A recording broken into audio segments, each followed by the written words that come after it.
कि master master ही रहेगा पर उसका पढ़ाया लड़का कलेक्टर भी बन सकता है। इसलिए आप वो शक्ति हो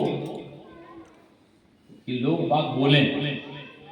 जब कोई बड़ा अधिकारी बन के आए तो अति शिक्षक के जब 5-6 बोले इन्होंने मुझे पढ़ाया था, आज मैं इनकी बदौलत IAS हुई, आइए जो भी ये गौरव का विषय ये होता है।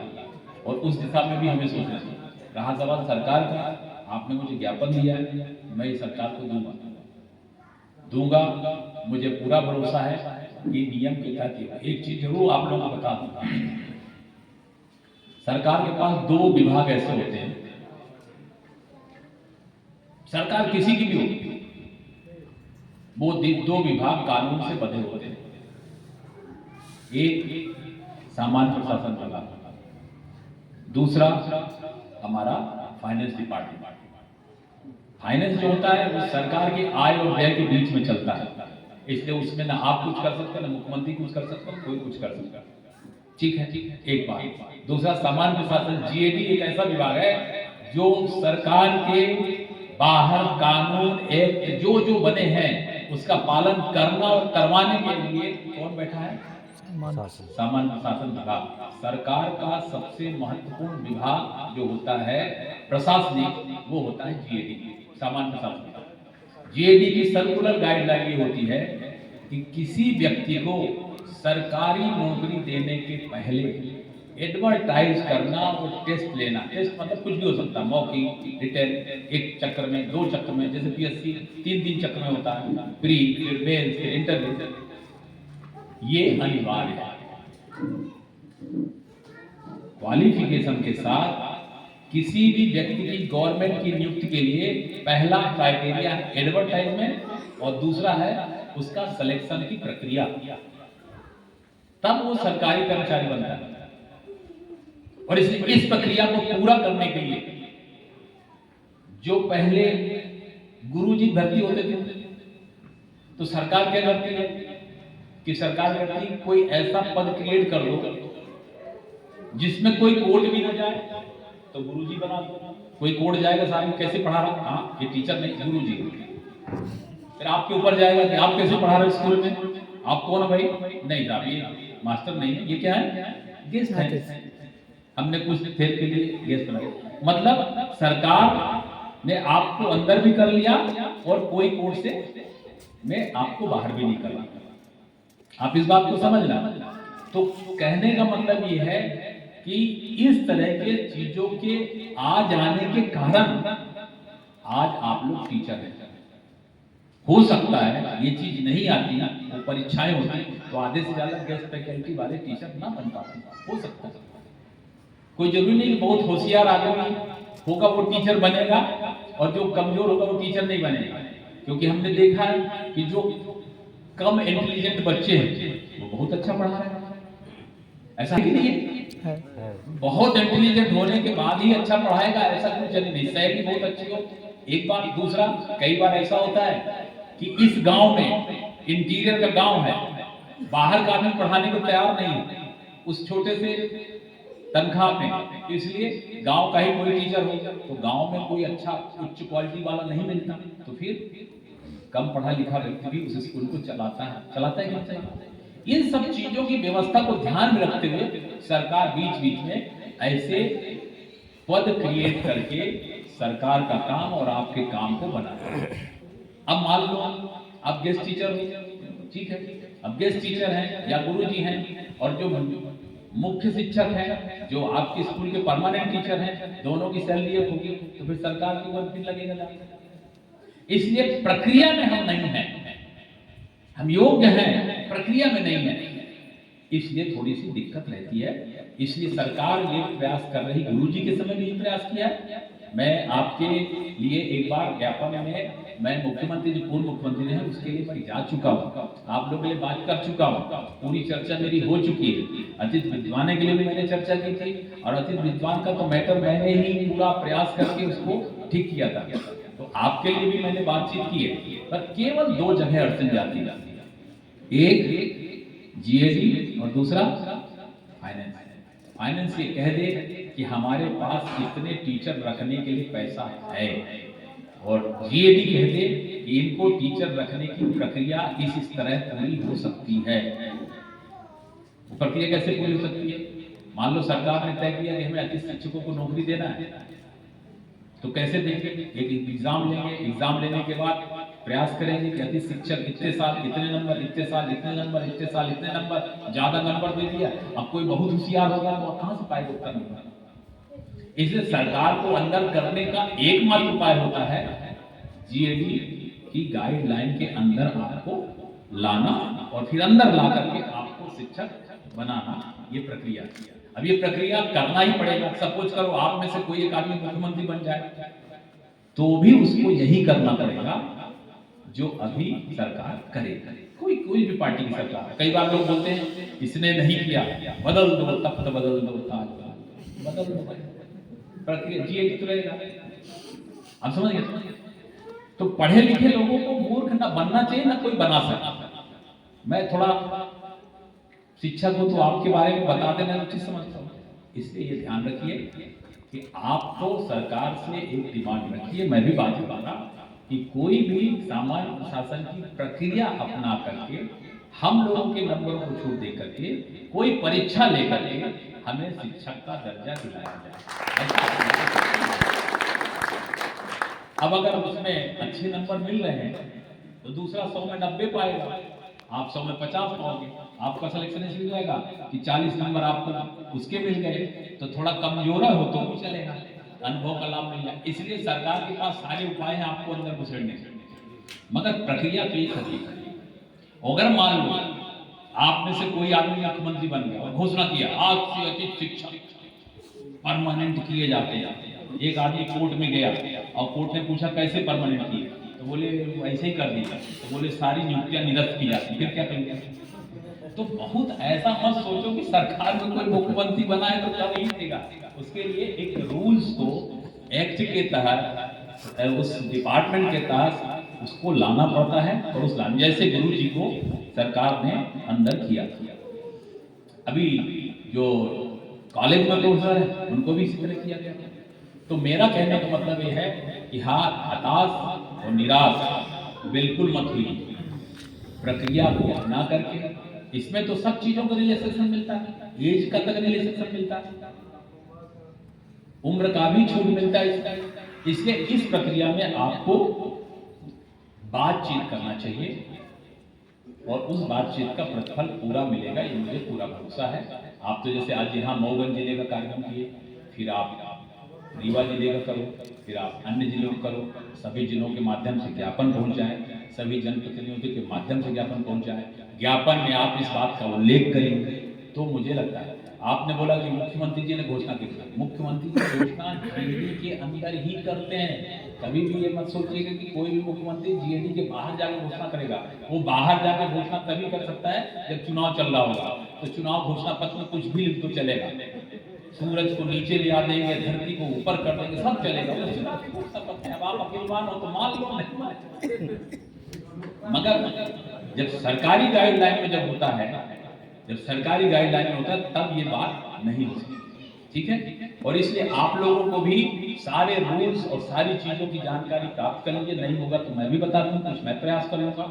आप चार छह लोग आकर के कि जीएडी की कौन कौन सी गाइडलाइन के तहत अब तक कुछ नियुक्तियां हुई हैं, कैसे हुई हैं, उनको सबको हम साथ में रख करके और उसको रखते हैं। बस इतना जरूर ध्यान दिए कि कोई भी सरकारी नौकरी आज की तारीख में बिना किसी भी जीएडी की प्रशासनिक जो प्रक्रिया है उस प्रक्रिया के किए बिना अगर वो नौकरी मिलती है तो कोर्ट उसको नौकरी करने नहीं देगा, सरकार से वो रिजेक्ट हो जाएगा।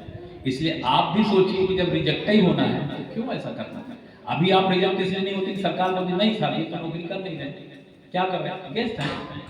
आप समझ गए मेरे? इसलिए आपके ऊपर कोई चला भी जाएगा कोर्ट तो कुछ कर नहीं सकता। जैसे अभी आउटसोर्सिंग, गुरुजी ऐसे सरकार ने बहुत सारी चीजें ढूंढ लिया है। आउटसोर्सिंग में तमाम विभागों में काम कर रहे हैं। किसी ने बोला साहब उनके साथ हमारे कर्मचारी नहीं, मैं क्या करूं? मीटर रीडर आउटसोर्सिंग, कोर्ट में लोग गए, सरकार ने बोल दिया कि साहब ये हमारे कर्मचारी नहीं, किसके कर्मचारी, फलाने कंपनी के हमने लिया है उधार, मगर उन सब में से बेस्ट आप, क्योंकि आप आउटसोर्सिंग नहीं, आपको किसी एजेंसी ने काम में नहीं लगाया है, आपको गेस्ट के रूप में स्कूल वाले जिस स्कूल में आप गेस्ट टीचर हैं, एक्चुअली में ये गेस्ट टीचर स्कूल के व्यक्ति को, संस्था को, अपनी स्कूल में टीचरों की कमी को ध्यान रखते हुए ज्ञान वाले व्यक्ति को सेलेक्ट करके अपनी स्कूल को अच्छे से संचालित करने का एक अधिकार बना है। उस अधिकार को उपयोग करके वो आपको गेस्ट टीचर सकते हैं, भले है ही शासन की तरफ से, मगर इसकी प्रक्रिया का अधिकारिता किसको बनाया है? प्रमुख, संस्था के प्रमुख। इसलिए आप लोग इसमें बिल्कुल भी हताश नहीं हुए, तो ये सब कुछ हो जाएगा। अब ये इसमें थोड़ा सा आप 10-15 लोग पूरे स्टेट में, केवल यही कवर नहीं करना, पूरे स्टेट के 10-15 लोग बातचीत करिए, सभी लोगों को इससे जोड़िए, जितने भी आपको, जैसे आज आप 150 लोग यहाँ पे इकट्ठे हैं, यहाँ 700 हैं, कितने? 900। अब 900 में 150 को चिंता है, बाकी 750 कह रहे हैं कि अभी क्या करना है, जौन हो तो हमरो हो, हम न जा है, बस ये बैठे। तो इस तरह का प्रयास करिए कि आपके 900 लोगों का इन्वॉल्वमेंट मीटिंग में आने से होता है। कई बार परिस्थितियों के कारण नहीं आ सकते, मगर कागज में सिग्नेचर, कागज में प्रक्रिया, कागज में डिमांड, आपके संगठन में उनकी सूची बराबर होनी चाहिए, ताकि ये लगे कि कोई भी अति शिक्षक इससे बचा नहीं, इससे छूटा नहीं, सब एक सूत्र की मांग में ये चलते हैं। एक इसको भी बना लीजिए, और अन्य जिलों में बातचीत करके आप 15-20 लोग मिल करके सरकार से 1 बार में, 2 बार में, 4 बार में बातचीत करिए। अब आप लोग बातचीत क्या करेंगे? मैं तो कुछ नहीं जानता, मेरे को बनाओ, ऐसा नहीं। आप 1-2 जनप्रतिनिधि से, 1-2 IAS से, अगर आपके संपर्क सूत्र में हो, रिटायर अधिकारियों से बातचीत करिए, और बातचीत करके उनको बोलिए कि इसका समाधान कैसे निकल सकता है। तो क्या बताएंगे कि शासन के खजाने में इतना फंड है, अभी इतना जा रहा है, इतना डेवलपमेंट में, इतना सैलरी में, इतना इंसेंटिव में, इतना अन्य चीजों में, इतना ब्याज में, सरकार कर्ज भी ले तो उसका ब्याज देती है, कुल मिला के सरकार के खजाने में अभी इतना पैसा नहीं है कि इनको सबको परमानेंट करके तनख्वाह दी जाए। तो फिर वही बताएंगे इसका रास्ता क्या है, क्योंकि जब तक सरकार के पास रास्ता नहीं निकलेगा और आप सब मिलकर निकलवाएंगे नहीं, तब तक इस प्रक्रिया में सरकार आगे नहीं बढ़ सकती। चाहे हम हो, चाहे आप में से ही किसी को सरकार में बैठा दिया जाए, संभव नहीं हो पाएगा। इसलिए आप इस दिशा में भी थोड़ा सा आपस में बातचीत करके कोई रास्ता कौन सा निकल सकता है, फिर एक रास्ता सुझाइए कि ये रास्ता बेस्ट हो सकता है, इसमें दिक्कत नहीं होती। फिर वो बोलेंगे हाँ ठीक है, ये भी ठीक नहीं, क्रॉस। फिर दूसरा रास्ता बताइए, फिर तीसरा रास्ता बताइए। ऐसा हो ही नहीं सकता कि बातचीत में मामला नहीं होता। तो पूरा भरोसा है कि आप के साथ अन्याय नहीं होगा, ये मैं जानता हूं, और मुझे पूरा भरोसा है। अन्य के बारे में नहीं जानते कौन नेता कैसा होगा, क्योंकि वो किस पहल से आए हैं, किस पहलू से आए हैं, पूर्व क्या है मुझसे नहीं मालूम, पर मैं वहां से गुजरा हूं, इसलिए मुझे अच्छे से मालूम है। आप सब लोग इसमें लगे रहिए और इस प्रक्रिया के तहत आप काम करेंगे, मुझे पूरा भरोसा है इसमें सफलता मिलेगी और कहीं कोई दिक्कत नहीं है। आप सब लोगों को मैंने इसीलिए उदाहरण बताया था कि कई बार कुछ लोग सोचते हैं कि साहब हम PSC की परीक्षा दी, हमारा सिलेक्शन हो ही नहीं, अब तो मास्टर के अलावा कुछ बचा नहीं, हमने व्यापम दिया, हमारा सिलेक्शन हुआ नहीं, हम क्या करें, कैसे कुछ हुए। ये इसको दिमाग में उतार दीजिए। कम पढ़ा लिखा व्यक्ति भी, कम नंबर प्राप्त करने वाला व्यक्ति भी कई बार पढ़ाई करवाने की दिशा में, अच्छा एक चीज बताओ, MA है, बहुत होशियार है, BEd है, पहाड़ा याद करवाना है, तो उसके लिए MA की डिग्री कहाँ काम आ रही है? पहाड़ा याद करने के लिए क्या है, तो 5वीं पास वाला भी अच्छा होशियार तो भी पहाड़ा याद करवा देगा। और फिर मास्टर बोलते भी हैं पहाड़ा याद करो, तो बच्चे बोलते कैसे, तो कहीं नहीं ये बोलेगा तुम दोहरा, हम बैठे हैं, याद ना हो जाए तो बताना, पता चला कि 15 दिन बाद ये पहाड़ा बोलता था, वो पहाड़ा सुनता था, ये बोलता था, वो रिपीट करता था, 15 दिन बाद याद हो गया, मास्टर साहब भी खुश हो गए। तो ये कोई इसके लिए बहुत बड़ी डिग्री की जरूरत नहीं है। जो हम छोटे प्राथमिक शिक्षक हैं, मंत्री की बात कर रहा हूँ, काका काका पढ़ाना है, गिनती पढ़ाना है, एबीसीडी पढ़ाना है, गुणा भाग पढ़ाना है, ये सामान्य रूप से बच्चे जैसे ही डेवलप होते हैं सीखने के उनके अंदर ललक होती है, वो सीख जाते हैं। बस अब आप थोड़ा सा इतनी तो मेहनत कर लो भाई, तुम बोलो, तुम रिवीजन करो, हम बैठे हैं। अब इतना भी नहीं करोगे तो फिर थोड़ा सा ठीक नहीं। पर आप लोग अच्छा कर रहे हैं, जैसा कि उन्होंने बताया कि रिजल्ट जो है पहले आते थे वो अच्छा। एक चीज और बता दें कि शिक्षा व्यवस्था इस प्रदेश की चौपट हो गई। मैं उसका उदाहरण बता, मैंने अपनी आंखों से देखा।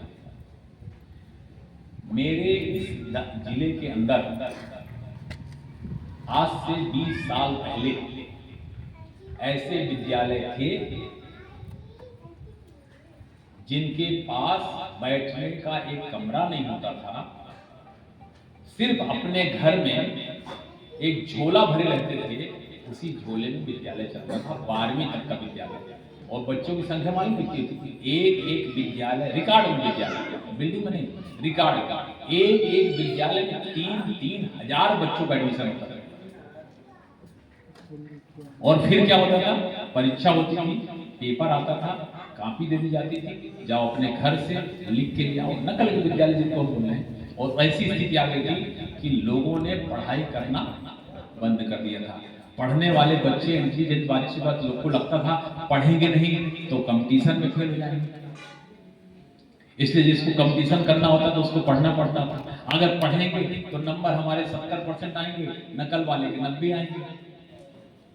उस समय कुछ लोग टीचर ऐसे बन गए थे, पर वो रिटायर होने की कगार में होंगे, या हो सकता है कि मैं आपको बता, मगर मैं इस मामले में मध्य प्रदेश के मुख्यमंत्री शिवराज जी का धन्यवाद करता हूं। उन्होंने हृदय में पत्थर रखकर, वोटों की चिंता ना करते हुए, प्रदेश में कितना विरोध होगा उसकी चिंता ना करते हुए, नकल के विद्यालयों को बंद कराने के लिए सेंट्रल स्टेट की सारी फोर्स को इकट्ठा करके बोला था जितनी पुलिस चाहिए उतनी पुलिस ले जाओ, मगर नकल के विद्यालय बंद होंगे। और इस तरह की स्थिति हो गई थी कि पटहर की स्कूल का गुड़ में, यहाँ का सेंटर देवथर में, यहाँ मऊगंज का सेंटर, यहाँ ऐसे करके जो नकल वाले विद्यालय थे उनके विद्यालयों को ऐसे कम से कम 3-4 साल करने के बाद स्थिति ये हो गई कि नकल के विद्यालय टूट गए, लोगों के रजिस्ट्रेशन खत्म हो गए, उनके यहाँ कोई एडमिशन लेना बंद कर दिया। अब आज की तारीख में नकल के विद्यालय बंद हो चुके हैं। ये बहुत बड़ी बात है। शिक्षा जगत में अगर ज्ञान के लिए अगर ये चीज सबसे महत्वपूर्ण थी वो हुई, तो आज हम लोग सब लोग अपनी पढ़ाई को ध्यान में रखते हुए अपने को भी आगे बढ़े। और जो इसमें गेस्ट टीचर हैं आप सब लोग, उनमें मैं कहता हूँ जितने युवा लोग हैं आपके पास अपॉर्चुनिटी है, उसको खत्म मत करिए। ये मत सोचिए कि हम गेस्ट टीचर बन गए अब हम कुछ नहीं बन सकते। मेरे पास बहुत सारे ऐसे उदाहरण हैं कि कॉलेज में पढ़ाते थे और फिर अधिकारी बना। आपके यहाँ पे एडिशनल एसपी चौरसिया जी हैं, जानते हैं आप? एडिशनल एसपी चौरसिया वो कॉलेज में पढ़ाते थे। वो कॉलेज में पढ़ाने के बाद 1 साल 2 साल नहीं 12 साल कॉलेज में पढ़ाने के बाद पीएससी देते थे, नहीं होता था देते थे, कॉलेज में पढ़ाने वाले से छोटी नौकरी मिलती थी छोड़ देते थे, और अंत में जब डीएसपी हुए छोड़ दिया, ज्वाइन कर लिया, आज एडिशनल एसपी। मेरा कहने का मतलब है कि मेरे पास ऐसे बहुत उदाहरण है। शिक्षक थे, बाबू थे, बैंक कर्मचारी थे, ये कर्मचारी थे, कोई बड़ा अधिकारी, कोई बड़ा। इसलिए प्लीज आप लोगों से हाथ जोड़कर प्रार्थना है कि पढ़ाने का अनुभव मिल रहा अच्छी बात है, मगर अपॉर्चुनिटी को ऐसे लोग जो होशियार हैं और जिनकी उम्र अभी है वो लोग अपने इस दिशा में भी प्रयास करते रहें। हो सकता है घर की स्थिति कमजोर होने के कारण, मजबूरी के कारण आपने इसको सेलेक्ट किया हो, मगर उस मजबूरी के कारण आप अपने भविष्य को का जो अपॉर्चुनिटी है उसको मत छोड़िए। यही मेरे आपसे निवेदन है। और आप लोगों जब जहाँ पे आप लोग मुझे बुलाएंगे, मुझे बताएंगे, मैं आपके लिए बोलूँगा, आपके लिए चलूँगा, आपके लिए लिखूँगा और आपके लिए सब जगह उपस्थित भी रहूँगा। यही मैं आपसे कहना चाहता हूँ। और हमसे ज़्यादा तो कोई आपके करीब हो नहीं सकता, गुणों से भी हम और आप मिलान करते हैं। तो इसलिए आप सब लोगों को बहुत बहुत धन्यवाद करते हैं। आप सब लोग इस तरह इकट्ठा होकर के पूरे प्रदेश में एक अच्छे माहौल में आप सरकार से कई बार में बातचीत करके आपके पक्ष में क्या अच्छा हो सकता है उस सबको करने के लिए जुटेंगे। यही मैं ईश्वर से भी प्रार्थना करता हूँ, ईश्वर शक्ति दे, आप कृष्ण भगवान आपके रथ में बैठे और विजय श्री आपको मिल जाए। रही आई किसी की बड़ी सेना की क्या करना है, बस कृष्ण भगवान आपके रथ में बैठेंगे, सब फटाफट काम होगा। यही आपके करते बहुत बहुत धन्यवाद। भारत माता की